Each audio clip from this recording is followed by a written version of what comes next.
everybody, welcome to Queer Games Heck Yeah for today. I hope you've had a good day, or are having a good day, or will have a good day, depending on where you are. Unless you're on like Mercury, which one side is always facing the sun, then you're probably having a bad day.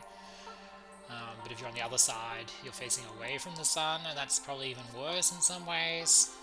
Hopefully you're living in that tiny little strip where it's permanently twilight, or dusk. I don't know what the difference between twilight and dusk is, or sunset, really. But I guess if you're living on Mercury, I bet you do know. Right, today we're playing a game. We're playing a little indie game, probably queer, hopefully queer, because why are we here if it's not a queer game? But my definition of queer is very loose. Like, it just has to be strange, and to me that's a queer game. Like, I don't think we need to keep it into a really narrow thing and go 99% of games, we give them the benefit of doubt of being straight. Actually, I think we can look at 99% of games and give them the benefit of doubt of being queer. It's called Somnium Angelus. Angelus. I have no idea if it's Latin or whether it's meant to be like a hymn, like a church thing. But it's clearly some sort of angel thing. I mean, it does look Latin, doesn't it? Somnium Angelus. Like, I think, means something like to sleep, or tired, or close your eyes, or something. Because, like, somniferous is when someone has a somniferous voice. I think it means they have, like, a voice that drones on and on and on. Don't give me that look. Okay, you chose to watch this video. And Angelus, I think, is angel, right? Or city of? No, I think it's angel. So it's like sleeping angel, dreaming angel, dream angels maybe. Could be. That's my guess. Oh, and it says new dream on the screen. Okay, so I think we're quite confident in saying that it's some sort of dreaming angel thing. Ooh. New dream, dream diary, awaken. Well, I don't know what those options are, but we'll give new dream a go.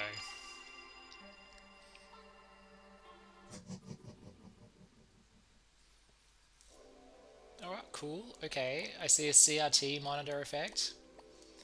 So this game, as I said the other day, I met some people at a queer games function. Yes, those functions do exist. And they were telling me about their games. And I took down a few notes. And this is one of the devs that I was talking to. And I wanted to check out their game. So I assume I guess you can't really ask implied company, right? Or are you gay? Or did you make a gay game? But I guess because they were at a queer games function, there's a good chance. So apologies if, like, we're in a little batch of videos that maybe aren't as like straight up in your face queer as the other videos have been. But queer games, heck yeah, you never know what you're gonna get. I actually don't love fake CRT filters. This is the engineer in me, I guess, is if you're going to do glitch, it has to be real glitch. Like, don't give me a filter. You know what I mean? It's like, because I feel like I can spot it, and it just bounces off me a bit. Like, I love the low texturing on the ground. To me, that's great. I love the flat halo. That's like got zero height in it, right? That, to me, look at that, how it goes from, there's that there, how it's invisible. To me, that's glitch, right? That's a real glitch. But this fake overscreen thing, okay, we should talk to some people. Or if we can. Uh-oh. Oh, we're a dream angel. I'm with you now. Okay. So we go to the base of the bed, and we do something. We're in their dream! Even I can figure that out. Oh, I love that water. Oh, that's so nice.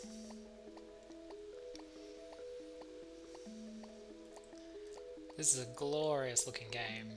Okay, I have to admit the screen filter over it does look very good. Can we fly? Oh, we can change the camera. Ah, okay. Oh, we're cute. Oh, the castle's all the way over there. Okay. Oh, I wonder if I can, like, run somehow.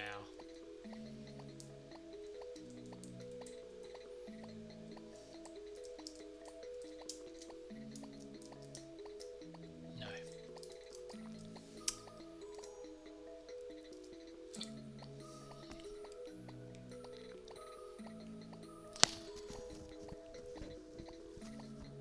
I just wonder, like, I wonder what is the attraction of glitchy games, I guess. There's a certain kind of unrealness to them. I guess they feel quite, to me, they feel quite accessible. It's almost like anyone can make them, even though actually they can be quite hard to make and get right. I think people kind of like I think the humor of it is kind of a big part of it. Like, it's just, it's so patently not real looking and so patently broken. Like, look at those stiff arms, right? It's like, I think it's kind of like also people who grew up with that first generation of 3D games, which the people making those games were trying to do something realistic or like new level of realism. Not realistic, but it's so those games are clearly janky looking. And I think people have responded to the seriousness of that by making games that are kind of like lean into the jankiness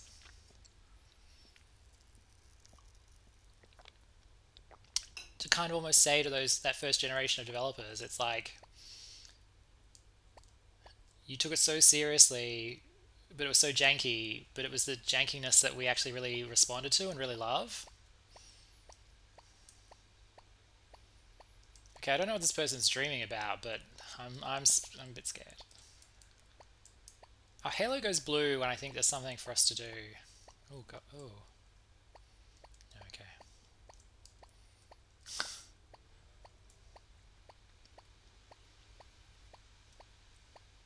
This is so great. I wonder what this is in. I'm gonna say Unity. I reckon. Oh, can we use these machines? No. Okay.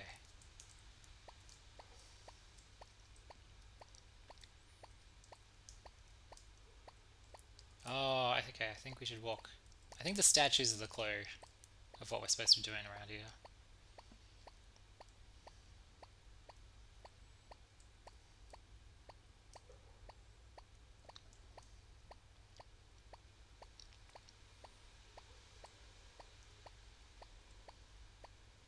I'm not trained in game design or anything, so when I give off some like long rambling theory about like glitch games or whatever, all those definitions are my garbled versions of it. So you should probably not take them as like, you know, academic or anything.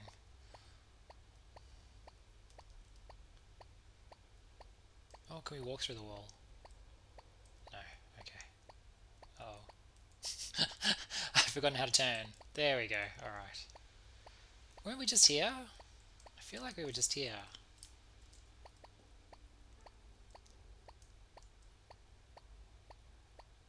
Hmm.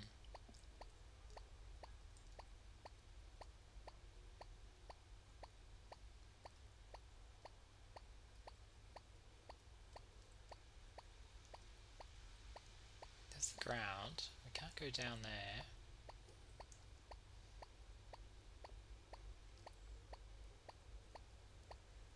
It's quite a peaceful game. The thing with I guess chill games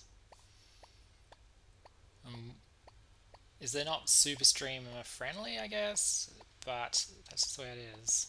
What are those? What are those cutouts? It's a dog's head on a human body, maybe.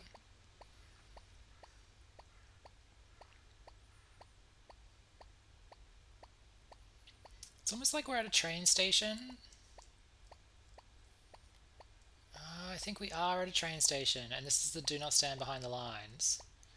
Okay, so the person's on their deathbed or they're in hospital, and we've gone into their dream because we're a dream angel, and we've found a train station. Now, if you watch the last episode, if the last episode got uploaded, it was a game called Beautycopter, which I think aesthetically and maybe what do you call it? Not thematically, just kind of like genre-ness, a bit similar. Okay, here we go. All right. Oh, this is how we came in, isn't it? No, I can't jump or anything. Oh well. Oops. Keyboard's going flat. And that's no surprise those two games are related because the two devs I was talking, well, the dev I was talking to at the same time, this was their friend. Well, no, this was their game, and Beautycopter was their friend's game, I think. And, no, that's not true. Two people I was talking to, but they were at the same event. So maybe they were in the same sort of batch of, like, game devs, I guess.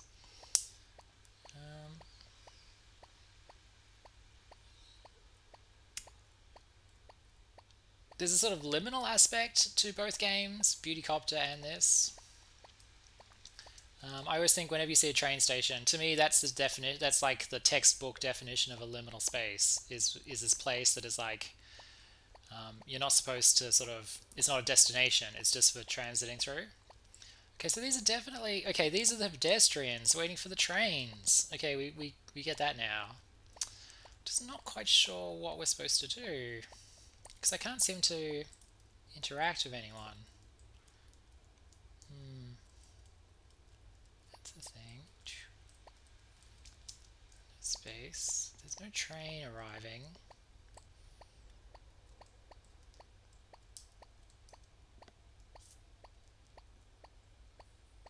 Spooky station.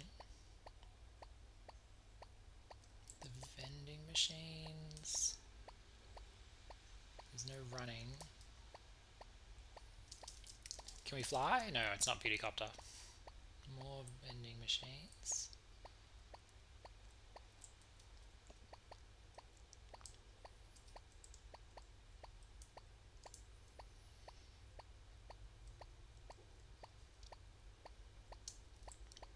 No, I personally think liminal spaces are extremely beautiful, like real ones.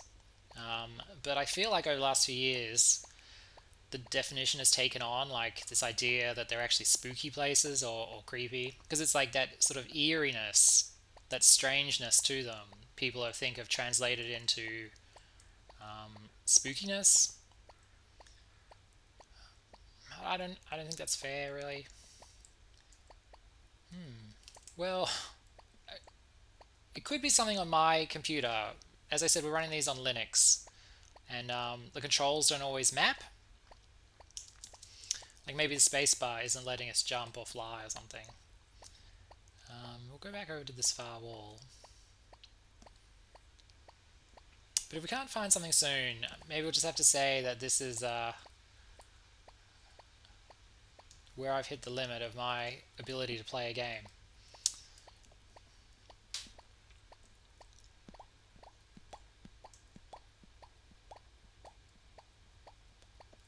Oh, there's vending machines again.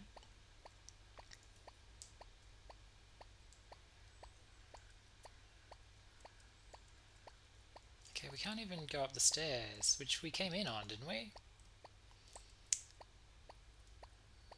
Alright, I'm just going to check the website. See if there are instructions.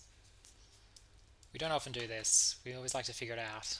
Okay, controller recommended. Oh dear.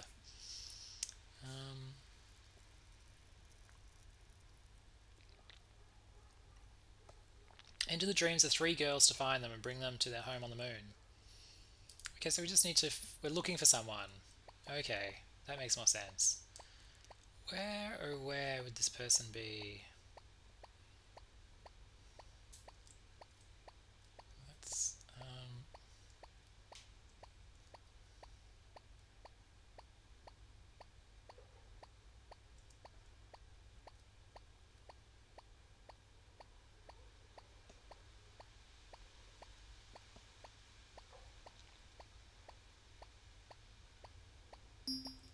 oh, we found them.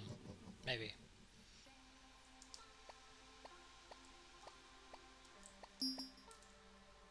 Oh, we gave them a hug.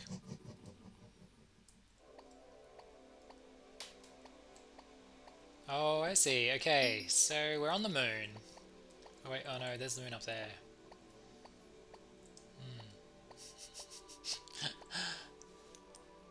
Okay, reading the website really helped just then. So now we know what we're supposed to do. We're going to go into the dreams of these three girls, find them, and it's just sort of like walking around and finding them. Oh, our little wings just flapped. That was cute. I like the music. Oh, I love this level. Once again, I really love this color palette. Like, I can't really do greens and browns. I always pick like a really bad green, or I pick a really drab brown. But these are...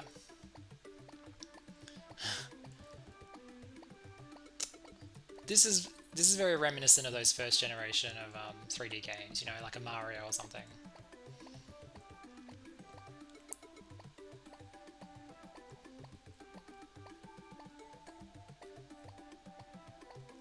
I like our unblinking kind of death march that we do as an angel. Like, you can just kind of tell that there's just no stopping us, you know. If death's coming for you, it's just going to keep marching you down.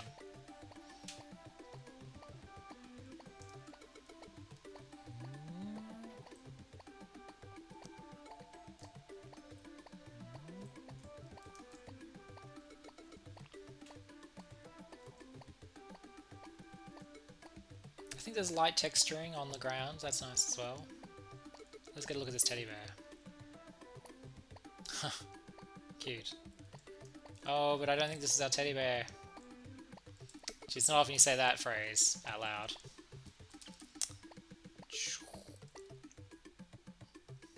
Alright. Can we fly? Can we run? Oh.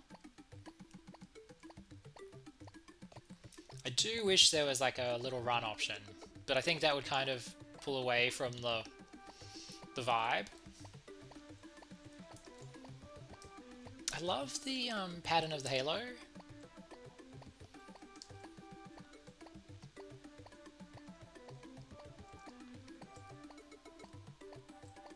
Oh.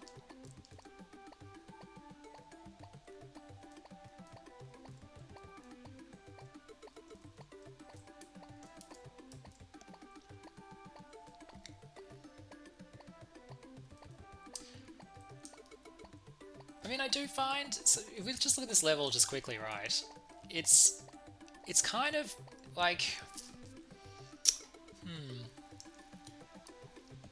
it's got that sort of child's building block vibe, which is kind of like a Lego, Minecraft, sort of Mario thing, except this is kind of an adult game, right?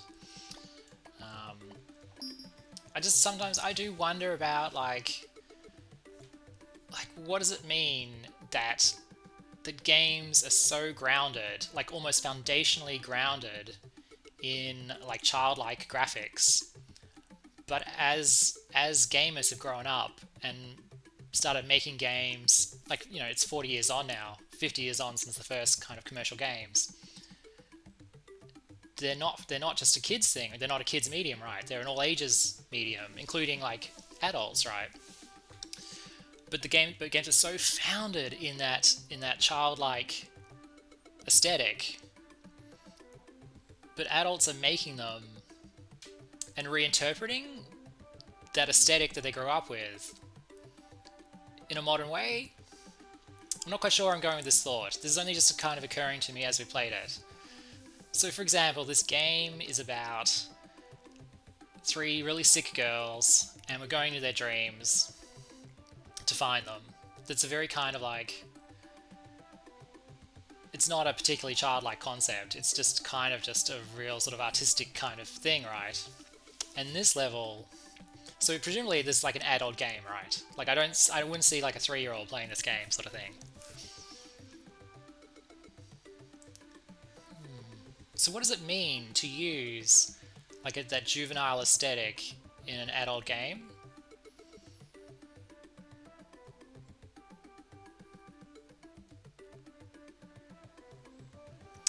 I think it implies like a toy-like quality, maybe. But I mean, this taps also into like the mechanics of games, because it's like, in a certain reading, games are toys, and so the toy-like mechanics, like see that the ramps that we came up with, right? They're literally just sort of like triangles. that is kind of like a childish shape. So even just to kind of like make a ramp is in a way to use that foundational kind of juvenile gameness thing. I'm not quite sure. I don't mean juvenile in a bad way. I mean it just kind of like,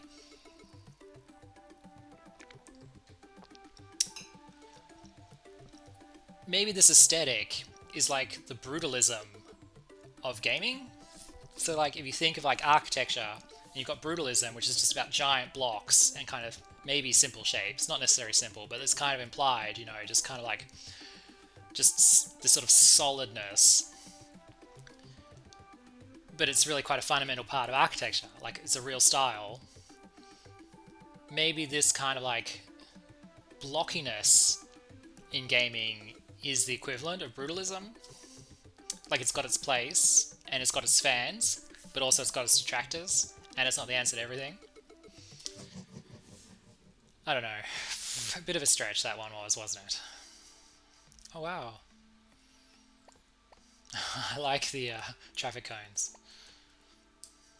This is really nice. This is quite nice. Like the graphics are quite nice. Like I'm a big fan of what you see is what you get in game design. To me, I quite like. To me, it feels clean. You know, when you go, this is a temple, and there's something at the middle, at the heart of the temple, and there's not 100 villages and stores and everything all piled into the one little thing. Oh, that's cute. The light's coming on as we walk past. That's very cute.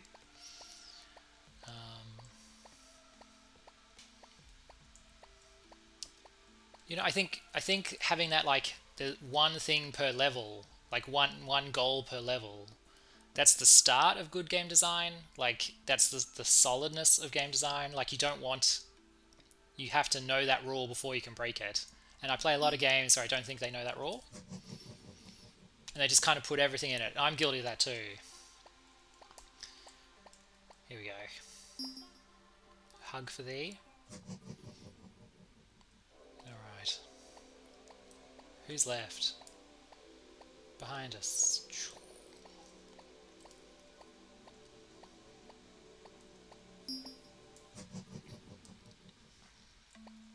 Oh man, spooky. I mean, why are they sick?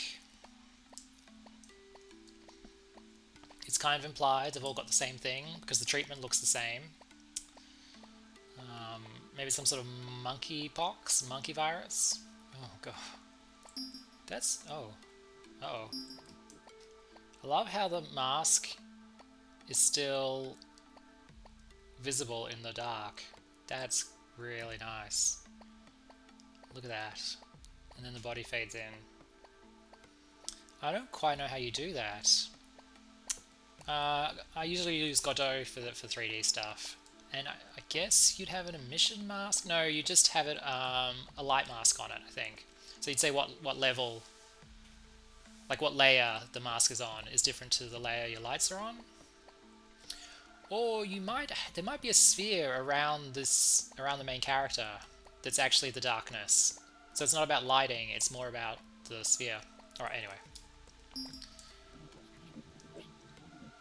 Spooky voice.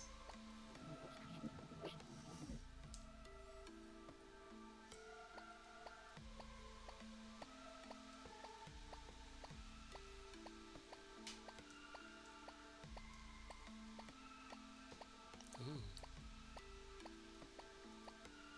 We'll try and do them in order.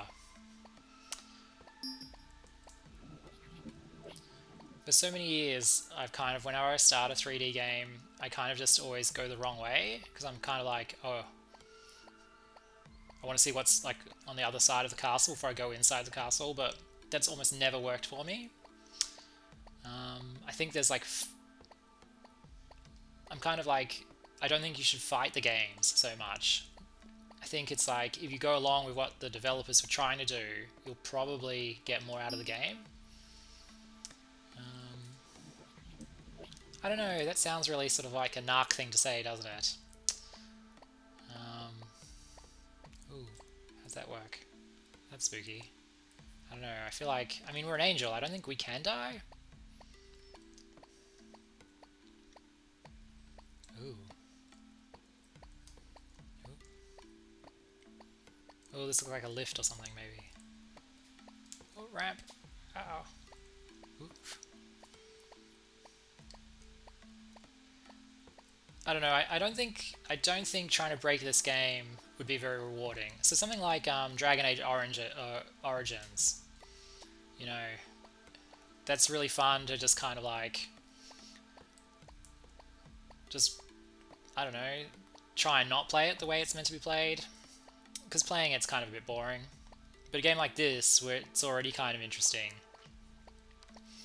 and also it was made with like limited resources. There's no point trying to kind of play it the wrong way. I feel like we're kind of into. Ah, there we saw it over here. Yep. Okay. Oh man. Uh oh. I would be interesting to know about, I guess, the design aims of this game. Like,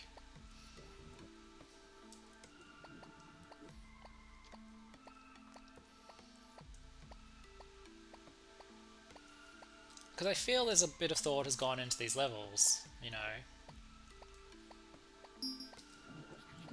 So were they aiming to do like, is it about the aesthetic, about the plot, or is it about the actual gameplay? Oh no, I feel like we missed a person. Oh, did we get that person?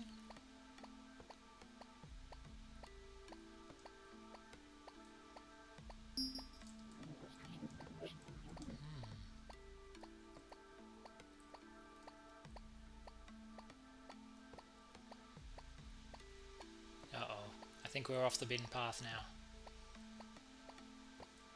There's that giant head mask thing.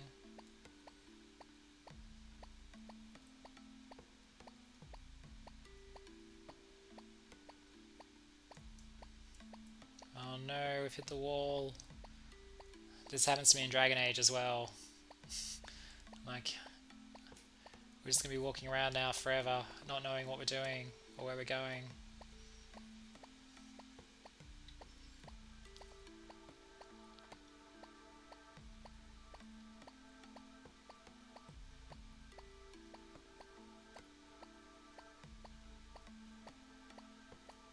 I'm trying to get to the big giant head, really.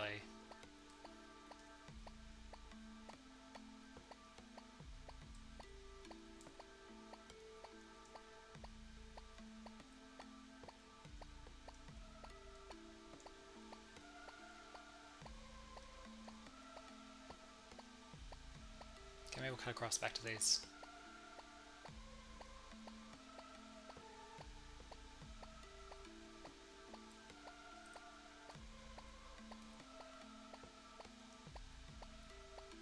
It's a great atmosphere.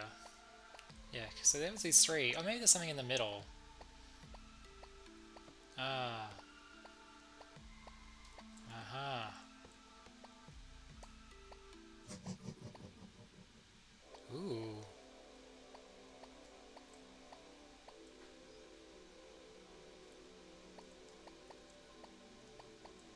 We didn't seem to be able to hit that bowl. Oh, I love this flat tree effect. Oh, that looks so good. Think of all the games you've played that have been like a really dodgy forest, where the developer has put down like 1,000 trees that they've got off some pack somewhere. And each tree is modelled and got a bunch of leaves and everything. But it just looks really drab and uninteresting. Oh man, now we're on a road. I really don't know where we're going. But then just then we had that beautiful little box, literally 4 walls with heavily pixelated. Oh, just heard a car. Oh, was that on the audio or was that outside? I think we're beginning to understand what happened to this girl. Yeah, so we just had that 4-walled box with a picture of trees on it, and I got more sense from a dense forest than I did from all those other games with those massive actual thousands of trees that just look so ugly. Aha, here we go. Standing on the road, I'm walking towards the light. What could go wrong?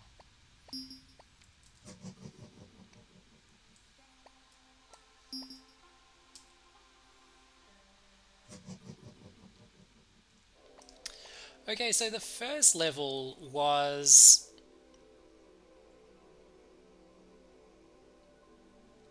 I don't quite recall what it was about, but that second level was the kids level. I think that kid died young, like maybe like SIDS or something. And in that level, that person died in crossing a road, like they're hit by a car or something. Maybe that's why they were ill.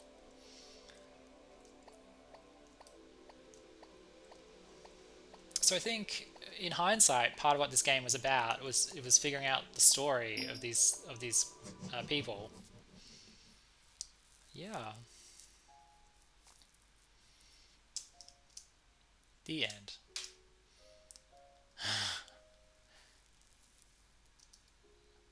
I love that music at the end.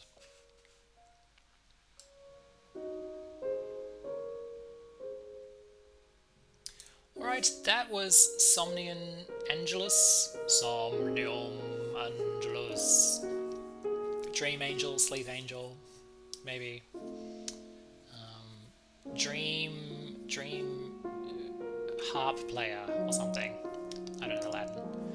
I hope you enjoyed that as much as I did. It was nice to have like a non-visual novel game on Queer Games Heck Yeah. Even though I guess the thing with the visual novels is that there's a lot of reading to do, and so that kind of fills the silence a bit. Whereas here, you're just watching me walk around in the dark. Real snapshot of my life there, really. But I really enjoyed that, and it wasn't too stressful or taxing. It wasn't too scary. I wish I'd figured out a little bit earlier that the environments were clues to the story of what was happening to these sick people. But other than that, I thought that was great. So.